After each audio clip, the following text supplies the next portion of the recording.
Hey Geek, so today I just want to have a real talk about what I feel is the most underrated camera brand, and that is Panasonic.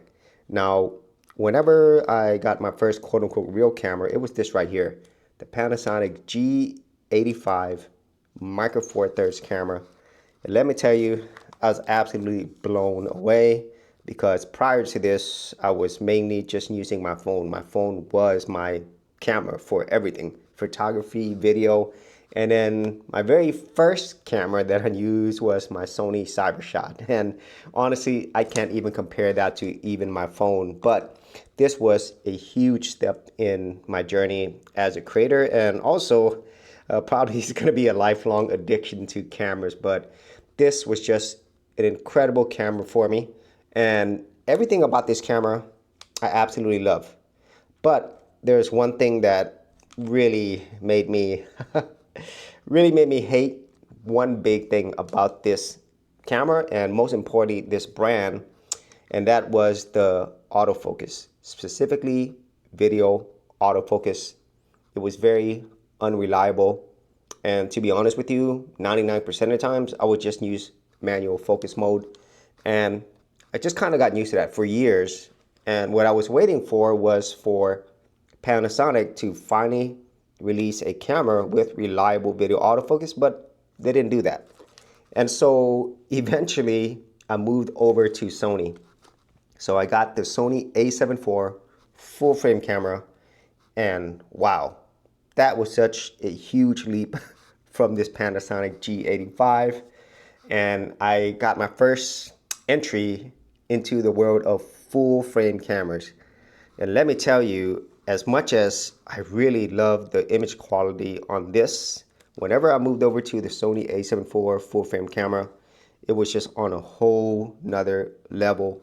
And it offered the thing that I was looking for, reliable video autofocus. And for years, I really just used it all the time. I love using that camera. On almost everything about it, I just absolutely adored. However, no camera is quote unquote perfect, and the Sony A7 IV, as I use it more and more, I realized that there were things about the Panasonic G85 that I was really missing. And that one thing, and for some people this might not be a big thing, was the stabilization. As much as I thought the Sony A7 IV had good to great stabilization, whenever I went back and compared it to my G85, it was nowhere near as good as this. Even with active stabilization, it always had like these kind of like jerky movements, on the sides. And I know you could fix that in post if you use Catalyst Browse, but I wanted the out of camera look to be stabilized. And so yet again, I was waiting for Panasonic to release a camera that actually had a great video autofocus system, and finally they did. With the Panasonic S5 II, they finally released a phase detect hybrid contrast-based system. So it was a combination of the new phase detect along with their previous DFD contrast-based system, and it was everything that I wanted. But I was waiting for the S5 IIX, which has more video features, and I was kind of thinking, if I'm going to be investing in another camera system yet again, which is expensive, I didn't want to have to upgrade again or feel like I was missing something. So eventually the S5 IIX did come out, and that's what I got. I got this Panasonic S5 IIX full frame camera, and this was a very happy but sad day because I actually sold my Sony A7 IV. As much as I love that camera, I simply could not justify paying the full amount for yet another full frame camera. And to be honest with you, I probably wouldn't be using both. I'm going to be using one or another. And since I now have two Panasonic cameras, it's just easier for me to match the look of these brands. And that entire story kind of leads me to this whole underrated thing about Panasonic, because this camera offers me, and I think for a lot of creators, what they're looking for. And so for the vast majority of creators out there, specifically solo creators like myself, we want a few things. The first thing is reliable video autofocus, because the vast majority of us, we don't have somebody to control focus for us. We're going to be shooting ourselves, and we need reliable video autofocus, especially if you're going to be moving around, you're out and about. That is absolutely essential. But even for talking head videos, I don't want it to continually hunt like it did with the G85, or worse yet, lose focus completely. And then whenever you bring your video onto your computer, you realize things were completely out of focus.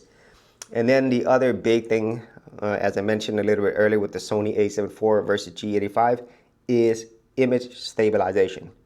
And Panasonic has always been known to have excellent stabilization. And at this point, I think they are the best in the game right now when it comes to image stabilization. Even though manufacturers like Sony are getting better, it's still not up to the Panasonic level. And then the other thing that I really enjoy about this is the sheer amount of features, especially when it comes to video. Panasonic just throws absolutely at you in terms of the whole kitchen sink. There's so many features here that honestly, I don't think I'll ever use, or it's going to take a long time before I use them, because this is important. Even though features aren't everything, the features that are important will help make this a long-term investment that you could actually grow with. Like for myself, I don't foresee myself buying another full frame camera unless it was like a secondary camera, B camera, or something like that, because this is going to give me more than what I need. And as my skills get better, maybe I get into the world of filmmaking as I get much better, then this is going to be able to do that. And then maybe I might need to upgrade later on. And then the other thing, it's more subjective, and it's the overall look, you know, the out of camera look.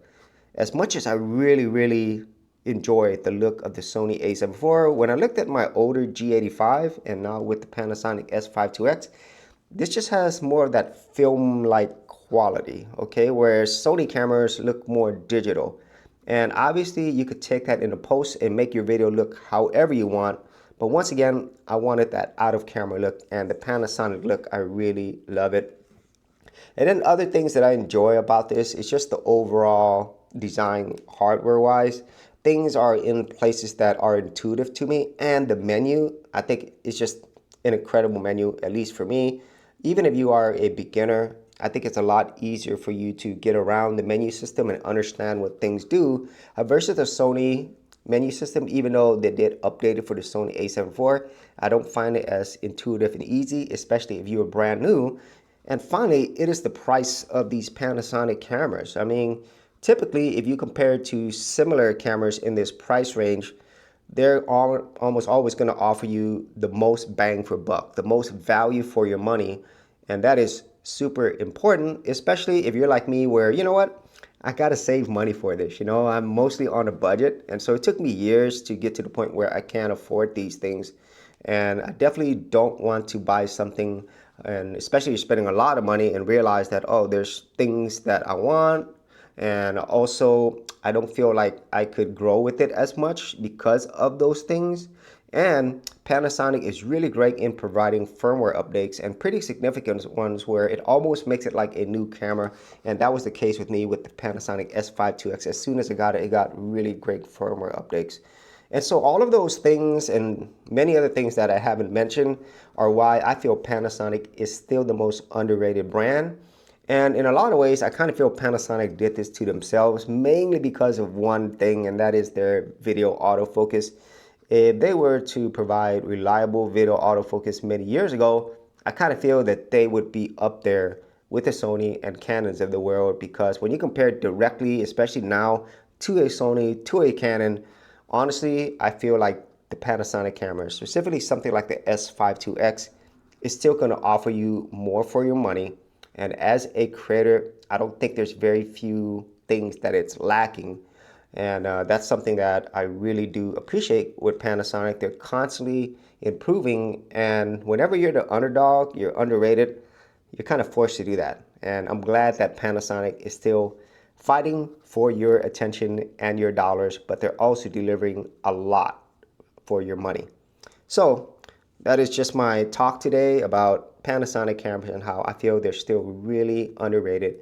And if you have not tried a Panasonic camera, especially a newer one that actually has really great video autofocus, I highly recommend that you go to your local camera store or maybe go online and rent one of these Panasonic cameras. And hopefully you'll see what I see and really appreciate what this underrated camera brand offers. Hey geeks, if you are a brand new creator and you simply want something easy to get you started, well, I got something for you with my Creator Starter Kit. This is a super simple step-by-step guide that's going to take you from having no channel to developing your very first YouTube channel, along with ideas, thumbnail designs, and other creator tips, including marketing. And the best part is, all of this is free. Simply head over to the link below, check out my page, and get started creating.